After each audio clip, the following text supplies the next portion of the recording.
খাদি মেলা এবার হচ্ছে পাটুলিতে, আমাদের রিয়াজি রেস্টুরেন্টের ঠিক পাশেই। তো পাটুলি খাদি মেলাতে আমরা এখন এসে গেছি।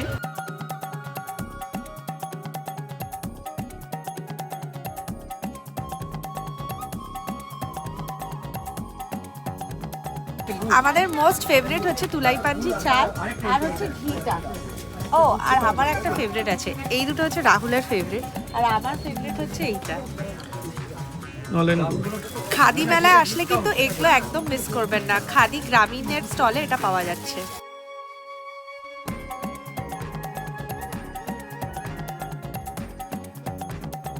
মেলাটা কিন্তু 25 ফেব্রুয়ারি অবধি আছে। আসতে হলে তার মধ্যেই আসতে হবে। বিশাল বড় জায়গা, ঘুরে ঘুরে ভালো করে দেখতে হবে না। আর জিনিসপত্রের দাম কিন্তু বেশ সস্তা।